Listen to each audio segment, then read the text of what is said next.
Akshan Wasan and you're watching English with Zahid। Lecture number 9 के साथ हम दोबारा हाजिर हैं। लेक्चर नंबर 9 के स्पेशल सेंटेंसेस क्या हैं जरा देखते हैं। He is a big shot। He is a big shot का मतलब होता है वो बड़ी चीज है। जब किसी बारे में आप कहते हैं कि वो तो बड़ी चीज है यार, so English we will call he is a big shot।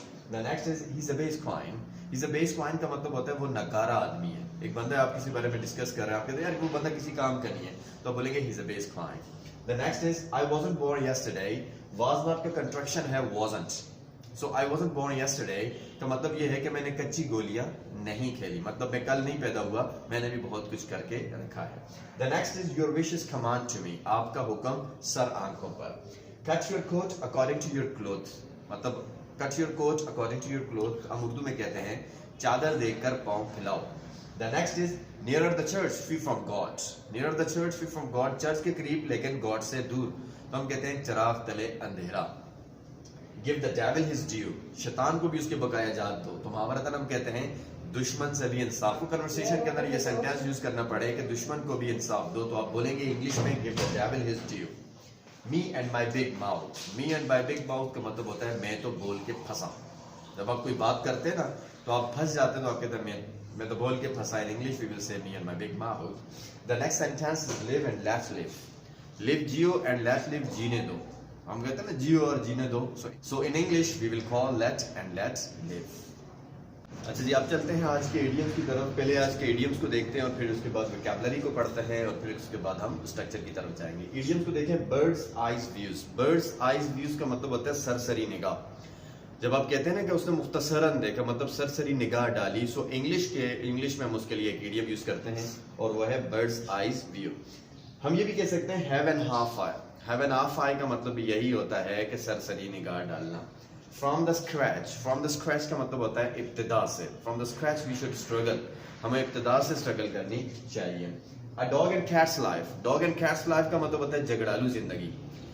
मियां बीवी की अक्सर ऐसी लाइफ होती है जो डॉग एंड कैट्स लाइफ होती है, तो हम कह सकते हैं झगड़ालू जिंदगी के लिए हम ये यूज करते हैं। नेक्स्ट है have one's handful. Have one's handful का मतलब होता है मसरूफ होना। Now days I have my hand full. आजकल मैं मसरूफ हूँ। या आप कह सकते हैं I have my hand full in teaching English. मैं इंग्लिश पढ़ाने में मसरूफ हूँ। इसका मतलब भी यही होता है मसरूफ। कोई अगर आपके सामने ये कह दे I have my hand full, तो इसका मतलब ये नहीं है कि उसके हाथ फुल है, आप ये समझना है कि वो बंदा मसरूफ है। अब चलते हैं आज की वोकैबुलरी की तरफ। पहला बड़ा बिग शॉट। बिग शॉट का मतलब होता है बड़ी चीज। जब हम किसी के बारे में कहते हैं वो बड़ी चीज है, मैं बड़ी चीज हूँ। और अब्यूज। अब्यूज का मतलब होता है गाली देना। अब्यूजिव का मतलब होता है मुंह फट, सीधा जवाब नहीं देता, उल्टा जवाब देता है। और अपॉलजी। अपॉलजी का मतलब होता है माफी। क्लियर। और अपोलोजाइज का मतलब होता है माफी मांगना। आई अपोलोजाइज फ्रॉम अल्लाह सुब्हानहू व तआला। मैं अल्लाह से माफी मांगता हूँ, या अपोलोजाइज टू अल्लाह। फॉरगिव का मतलब होता है माफ करना, एंड फॉरगिवनेस माफी। सिन गुनाह को कहते हैं, इट्स अ सिन, ये एक गुनाह है। एंड सिनर गुनहगार को कहते हैं। कॉमिट। कॉमिट का मतलब होता है गुनाह के काम करने के लिए हम कॉमिट यूज करते हैं, जैसे कॉमिट सिन, कॉमिट सुसाइड। क्लियर। सो इनके लिए हम कॉमिट वर्ड यूज करते हैं। ओवरपे। ओवरपे का मतलब होता है ज्यादा अदा करना। एक चीज इतने की आपने ज्यादा अदा कर दिया, सो यू ओवरपेड, आपने ज्यादा अदा किया है। Over by. ओवर बाय का मतलब होता है महंगा खरीदना। आपने कोई शर्ट खरीदी, किसी ने पूछा कि हाउ मच, कितने की खरीदी, तो आप आई पेड 5000 रुपीज। कहेगा यू ओवर बॉट इट, तुमने ये महंगी खरीदी। क्लियर। ओवर जॉय का मतलब होता है बाग बाग होना, दिल का बाग बाग हो जाना। Clear. When I saw my friend after a long time I overjoyed. जब मैंने अपने दोस्त को बहुत टाइम बाद देखा तो मेरा दिल बाग बाग हो गया। क्लियर। ब्राइब। रिश्वत को कहते हैं टेक ब्राइब का मतलब होता है रिश्वत लेना। We should not take bribe because it's forbidden in Islam. Next vice और इवल। वॉइस और इवल दोनों का मतलब होता है बदी, बुराई। ठीक है। And virtue. वर्च्यू का मतलब होता है नेकी। क्लियर, अच्छा काम। एंड अपराइट मैन, नेक इंसान। For example he is a upright man, वो बड़ा नेक इंसान है, रिस्पेक्ट हिम, उसकी इज्जत करो। So this is today's idiom and vocabulary. Clear? Try to memorize these words and try to use the idioms in your daily language and try to use the vocabulary in the structured sentence. Make sentence from all the words and improve your English. अब चलते हैं आज की structure की तरफ। आज का structure बहुत जबरदस्त है और इसको सीख के आप बहुत सारे सेंटेंसेस बनाने आएंगे और रोजमर्रा लाइफ के अंदर आप देखेंगे इसका कितना ज्यादा इस्तेमाल होता है। आप अपने घर जाते हैं, जो ही घर के दरवाजे पे पहुंचे तो बाहर आपको एक कार नजर आई जो इससे पहले आपके घर के आगे नहीं खड़ी थी। आप अंदर जाते हैं तो सबसे पहले आप अपने वालिद साहब से पूछते हैं, अब्बू जान ये कार किसकी है? क्लियर। और घर में जो ही गए तो वहां पे आपको एक मोटरसाइकिल नजर आया तो आप भाई से पूछते हैं ये मोटरसाइकिल किसका है? आप अपने कमरे में गए तो वहां टेबल के ऊपर बेहतरीन किस्म का एक मोबाइल रखा हुआ है और आप जाके अपनी बहन से पूछते हैं कि ये मोबाइल किसका है। जब हम किसी चीज की पोजीशन जानना चाहते हैं कि ये किसका है तो उसके लिए हम हुज का इस्तेमाल करते हैं। उर्दू में जब भी आएगा किसका, किसकी और किसके तो इंग्लिश में हम उसके लिए यूज करेंगे whose. Clear. So whose is use position जानने के लिए। तो ये कार किसकी है, ये मोबाइल किसका है, तुम किसके भाई हो, मैं किसका टीचर हूँ, किसके अबू डॉक्टर हैं। देखिए किसका आ रहा है, किसके अबू डॉक्टर, किसकी अम्मी टीचर, किसका भाई पुलिसमैन, क्लियर, किसके अंकल इंजीनियर। तो इस तरह के आप सेंटेंस को इंग्लिश में ट्रांसलेट करने के लिए हम हुज का इस्तेमाल करते हैं। स्ट्रक्चर को बहुत अच्छे तरीके से समझ लें। चंद सेंटेंसेस यहाँ बोलेंगे, इसके अलावा 100 के हिसाब से आप सेंटेंसेस अपने तौर पर प्रैक्टिस करें। Clear. Whose car is this, ये कार किसकी है। हुज के बाद हम वो चीज लगाएंगे जिस चीज के बारे में हम पूछ रहे हैं। किसकी कार, हुज कार। किसका मोबाइल, हुज मोबाइल। किसका ड्रेस, हुज ड्रेस। किसकी बिल्डिंग, हुज बिल्डिंग। किसकी साइकिल, हुज साइकिल। किसके अबू, हुज फादर। किसकी अम्मी, हुज मदर। किसका भाई, हुज ब्रदर। मतलब इसके बाद आप किसकी अम्मी, किसकी बात देखिए, अम्मी आ रहा है तो हुज मदर। किसका मोबाइल, हुज मोबाइल। किसकी क्लास, हुज क्लास। तो वो चीज यहाँ पे लगाएंगे जिस चीज का हम पूछ रहे हैं। उस चीज के मुताबिक आप यहाँ पे आप हेल्पिंग वर्ब लगाएंगे। For example whose car is this, तो कार सिंगुलर है सो हम यहाँ पे सिंगुलर के साथ इज आएगा। हुज कार इज दिस, ये कार किसकी है। क्लियर। कार अगर दूर खड़ी है तो फिर आप बोलेंगे हुज कार इज दैट, वो कार किसकी है। अगर एक से ज्यादा कारें खड़ी हैं तो फिर आप बोलेंगे हुज कार्स आर दीज। यहाँ पे जमा आ गया, फ्लोरल आ गया और यहाँ पे आर आ गया और दीज आ गया। Clear. Whose car are these, whose car are those, वो कारें किसकी हैं। Clear. Whose pen is this, ये पेन किसका है। हुज मार्कर इज दिस, ये मार्कर किसका है। Whose building is this, whose house is this, whose shop is this, whose motorcycle is this, whose dress is this, whose mobile is this. बहुत सारे sentence बना सकते हैं। अब हम चलते हैं, इसके अलावा हम चीजों के अलावा कैसे सेंटेंस बनाते हैं। Whose father is a doctor. अब टीचर क्लास में खड़ा है, कहते हैं excuse me, whose father is a doctor. Student हाथ खड़ा करते कहते sir my father is a doctor. Clear. Whose father is a teacher, my father is a teacher. Whose mother is a teacher, my mother is a teacher. Whose brother is a policeman, किसका भाई policeman है। Clear. So we can use here किसका भाई, देखें किसका भाई whose brother, किसकी बहन हुज सिस्टर, किसकी अम्मी हुज मदर, किसका भाई हुज फादर, किसके टीचर हुज टीचर, किसके अंकल हुज अंकल। क्लियर। किसका पड़ोसी हुज नेबर। तो यहाँ पे आगे हेल्पिंग वर्ब लगा के आप वो प्रोनाउन लगा सकते हैं। मैं किसका टीचर हूं, अब यहाँ पे मैं प्रोनाउन है। हुज टीचर एम आई के साथ एम आता है। Whose teacher am I, whose brother am I, whose brother are you. अब यू के साथ आर आता है तो हम बोलेंगे whose brother are you. Whose sister is she, ये किसकी बहन है तो शी के साथ इज आता है तो हम बोलेंगे हुज सिस्टर इज शी। ये किसका भाई है, ही के साथ whose brother is he के साथ is आता है। एक से ज्यादा बच्चे हैं तो हम बोलेंगे whose kids are they, वो किसके बच्चे हैं। they के साथ हम are यूज करते हैं तो हम बोलेंगे whose kids are they, वो किसके बच्चे हैं। क्लियर। सो whose की आप इस तरह खूब प्रैक्टिस करें। जो चीज आपको अब इसकी प्रैक्टिस कैसे करें, जो चीज नजर आए आप उसको पूछें ये किसकी है। क्लियर। एक से ज्यादा है तो आर लगाएं, सिंगुलर है तो इज लगाएं। क्लियर। और कोई रिश्तों से रिलेटेड है तो आप इस तरह के सेंटेंसेस बनाएं और खूब सेंटेंसेस आप बोलने की कोशिश करें।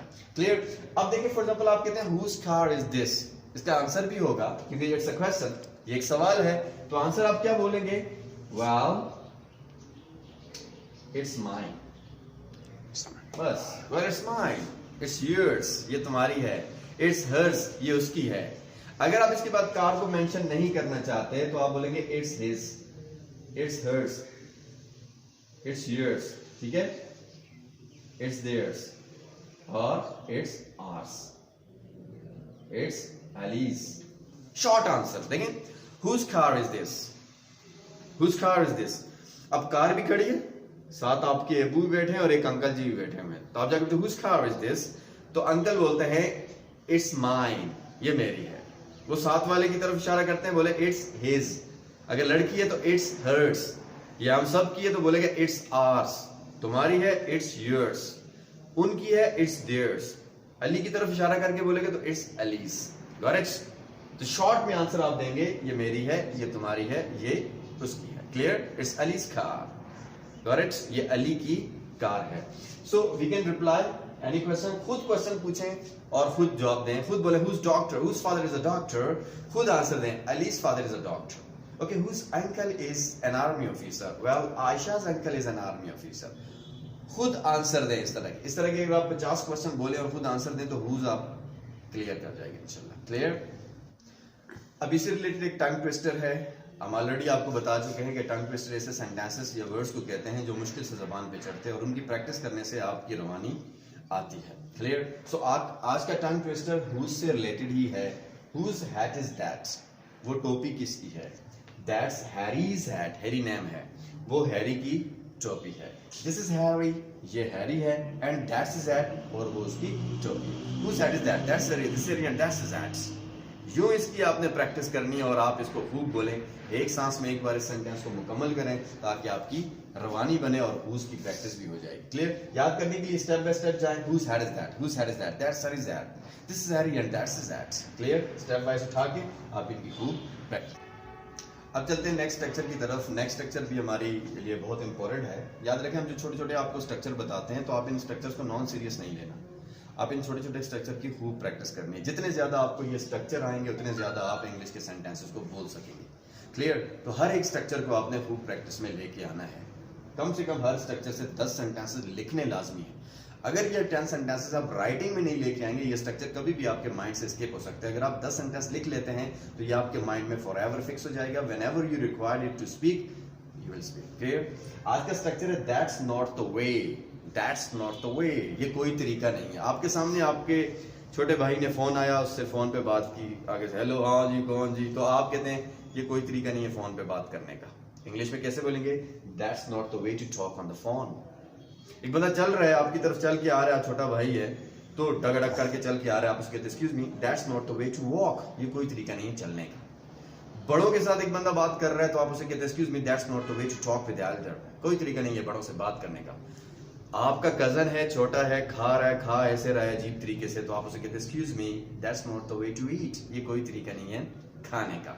कोई भी काम जिसे आप ये कहना चाहते हैं कि ये कोई तरीका नहीं है खाने का, सोने का, चलने का, बात करने का, पढ़ने का, लिखने का, मांगने का, क्वेश्चन पूछने का, जवाब देने का, पकाने का, आप बोलेंगे that's not the way, that's not the way to talk, that's not the way to eat, that's not the way, that's not a way to drink water, that's not a way to walk on the road, that's not the way to drive the car, that's not the way to talk with the elder, that's not the way to talk with your teachers, that's not the way to talk with your students, that's not the way to talk with your friends, clear।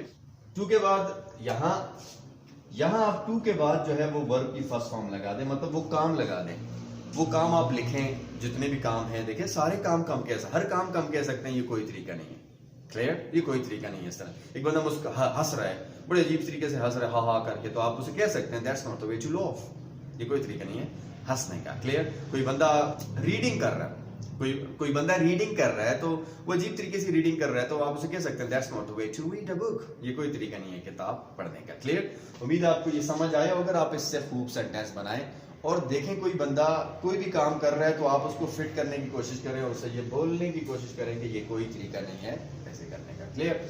So next sentence है हमारा it's my heart desire. Heart desire का मतलब होता है दिली ख्वाहिश। It's my heart desire, to के बाद आप वो काम लगा दें जो आपकी दिली ख्वाहिशात हैं। मेरी दिली ख्वाहिश है मैं अब्रॉड जाऊं, it's my heart desire to go abroad. It's my heart desire to speak English fluently. It's my heart desire to become a doctor. It's my heart desire to go to the northern areas for picnic. It's my heart desire to educate the people. मेरी दिली ख्वाहिश है मैं लोगों को तालीम दूं। It's my heart desire to start my own business. जो जो आपकी दिली ख्वाहिशात हैं उनको लिखें, उनको इंग्लिश में बताएं। कल ताकि आपसे कोई पूछे excuse me can you please tell me your heart desires, तो वहां फौरन बोले it's my heart desire to do this this this this, और ऐसे बोले, प्रैक्टिस ऐसे करें कि वहां आप ठक ठक ठक ठक करके बोलें। वहां पे आप सोचे ना, अच्छा एक मिनट सबर है, माई डिजायर, सोचे ना, you should not take time to think, you speak as you are speaking in Urdu. जैसे आप उर्दू बोल रहे हैं ऐसे आप इंग्लिश बोलें, कॉन्फिडेंस के साथ, रवानी के साथ, स्टाइल के साथ, बॉडी लैंग्वेज के साथ और फुल एक्सप्रेशन के साथ। उसके लिए आपको क्या करना पड़ेगा, खूब प्रैक्टिस करनी पड़ेगी, क्योंकि हम उर्दू की बहुत प्रैक्टिस करते हैं, सुबह शाम उर्दू बोलते रहते हैं, तब हम इसको बोलने में कॉन्फिडेंस हमें आ जाता है। इसी तरह इंग्लिश की भी हम चलते फिरते हमने प्रैक्टिस करनी है। क्लियर? छोटे छोटे स्ट्रक्चर्स हैं, इनकी खूब प्रैक्टिस करें, इंशाल्लाह बहुत ज़्यादा आपकी इंप्रूवमेंट होगी। Clear? Thank you very much, अपना ख्याल रखें।